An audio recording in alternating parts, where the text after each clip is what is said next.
Hello everyone! So for today's video guys, taas ng lipad Papakita ko sa inyo yung nagawa namin today. So itong runner guys, nagawa namin to ngayon.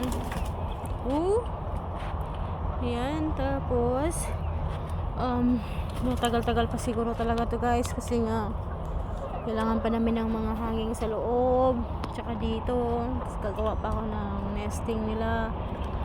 Yes, yung pinakamatagal sa akin yung door.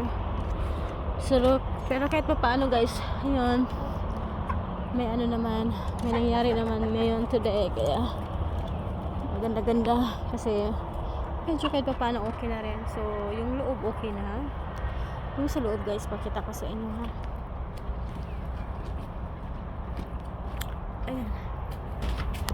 Ayan yung loob.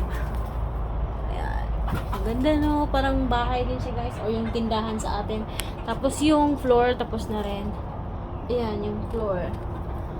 Tapos ito yung runner namin. Tinaasan ko guys para hindi ako mahirapan pag naglinis, tsaka pag magpakain sa kanila, lalo na pag umulan. Hi! Tapos ayan. Ayun. Ganyan siya. So dito tapos na kami nito. So ditong banda guys, parang dito ko i-extend yung sa pag nagkakadak kami. So dito ko i-extend ng another 8 foot. Tapos dito sa likod naman, tapos na rin kami. So ngayon guys, wala kaming window na ginawa kasi nga meron na kaming ganito. Ayan, screen, insulation, ayan, tawag ba niyan? Ayan, tapos yung roof naman, tapos na rin kami sa roof. Ayan. Na. Tapos meron pa kami sa roof pala guys. Yan, galing yan sa dumpster sa kapitbahay namin. Tinapon nila yan tapos kinuha namin. Pero syempre kami ng permission. Tapos may naiwan pa doon. So plano ko yung luma kong chicken house kasi nag-leaking yan before guys kahit anong nilagay-lagay ko dyan, nag-leaking pa rin kasi hindi siya naka-incline. Kaya dito naka-incline na siya kasi alam ko na. So ayan, meron pa kaming extra, so gagawan ko ng paraan yan. Tapos meron pa kaming woods na galing sa dumpster, tsaka yung plywood. Freckles!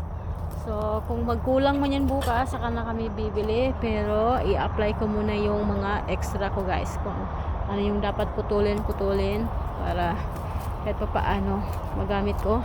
Tapos yung dito naman guys, sa runner ko, yung sa pinaka bottom lang nito or half, kukuberan ko. Tapos yung sa taas gagawin ko ng screen para fresh air sila. Para may fresh air sila. Tsaka yun lang. So yun lang yung update namin ngayon guys. So hindi na namin to ginagawa everyday, kagaya kayo na hapon pa lang kami. Pero madali lang pag may materials. Kasi hindi naman kami basta mo forma lang, okay na. Diba? So yun lang. Yun lang yung update natin ngayon. So medyo malaki-laki na tong pangalawang ginawa ko compared to sa una. Kasi nga nagplano ako na magdagdag pa ng manok. Kaya iyon, so nakahiwalay siya guys. Maganda sana kung i-connect ko na lang dun sa luma, kaso lang maliliit yung ilalagay ko dito. Hindi sila pwedeng magsama. Mangangagat yung mga malalaking manok. Ayan. So tapos basta i-update ko lang kayo pag natapos na yan guys, kasi may mga hangin pa yan ilalagay ko sa runner at saka sa loob para makapitan nila. So yun lang guys, paggabi na dito. Ayun,